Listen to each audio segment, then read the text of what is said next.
شروع اللہ کا نام لے کر جو بڑا مہربان نہایت رحم والا ہے۔ مومنو، جب تم نماز پڑھنے کا قصد کیا کرو تو اپنے منہ اور کوہنیوں تک ہاتھ دھو لیا کرو اور سر کا مسح کر لیا کرو اور ٹخنوں تک پاؤں دھو لیا کرو، اور اگر جنابت کی حالت میں ہو تو نہا کر پاک ہو جایا کرو، اور اگر بیمار ہو یا سفر میں ہو یا کوئی تم میں سے بیت الخلا سے ہو کر آیا ہو یا تم نے عورتوں سے مقاربت کی ہو، پھر تمہیں پانی نہ مل سکے تو پاک مٹی لو اور اس سے منہ اور ہاتھوں کا مسح یعنی تیمم کر لو۔ اللہ تم پر کسی طرح کی تنگی نہیں کرنا چاہتا،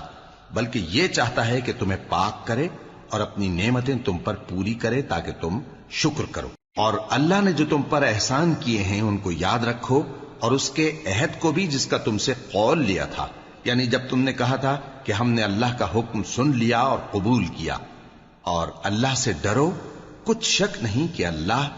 دلوں کی باتوں تک سے واقف ہے۔ اے ایمان والو، اللہ کے لیے انصاف کی گواہی دینے کے لیے کھڑے ہو جایا کرو، اور کچھ لوگوں کی دشمنی تم کو اس بات پر آمادہ نہ کر دے کہ انصاف ہی نہ کرو۔ انصاف کیا کرو کہ یہی پرہیزگاری کی بات ہے، اور اللہ سے ڈرتے رہو، کچھ شک نہیں کہ اللہ تمہارے سب اعمال سے خبردار ہے۔ جو لوگ ایمان لائے اور نیک کام کرتے رہے ان سے اللہ نے وعدہ فرمایا ہے کہ ان کے لیے بخشش اور اجر عظیم ہے، اور جنہوں نے کفر کیا اور ہماری آیتوں کو جھٹلایا وہ جہنمی ہیں۔ اے ایمان والو، اللہ نے جو تم پر احسان کیا ہے اس کو یاد کرو۔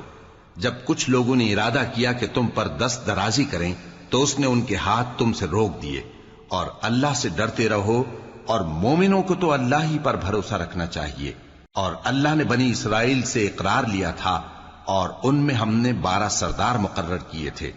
اور اللہ نے فرمایا کہ میں تمہارے ساتھ ہوں اگر تم نماز پڑھتے اور زکوٰۃ دیتے رہو گے اور میرے پیغمبروں پر ایمان رکھو گے اور ان کی مدد کرتے رہو گے اور اللہ کو قرض حسن دو گے تو میں تم سے تمہارے گناہ دور کر دوں گا اور تم کو بہشتوں میں داخل کروں گا جن کے نیچے نہریں بہہ رہی ہیں۔ پھر جس نے اس کے بعد تم میں سے کفر کیا تو وہ سیدھے رستے سے بھٹک گیا۔ پس ان لوگوں کے عہد توڑ دینے کے سبب ہم نے ان پر لعنت کی اور ان کے دلوں کو سخت کر دیا۔ یہ لوگ کلمات کتاب کو اپنے مقامات سے بدل دیتے ہیں، اور جن باتوں کی ان کو نصیحت کی گئی تھی ان کا بھی ایک حصہ فراموش کر بیٹھے، اور تھوڑے آدمیوں کے سوا ہمیشہ تم ان کی ایک نہ ایک خیانت کی خبر پاتے رہتے ہو، سو انہیں معاف رکھو اور ان سے درگزر کرو۔ اللہ احسان کرنے والوں کو دوست رکھتا ہے۔ اور جو لوگ کہتے ہیں کہ ہم نصارہ ہیں، ہم نے ان سے بھی عہد لیا تھا، مگر انہوں نے بھی اس نصیحت کا جو ان کو کی گئی تھی ایک حصہ فراموش کر دیا، تو ہم نے ان میں قیامت تک کے لیے دشمنی اور کینہ ڈال دیا،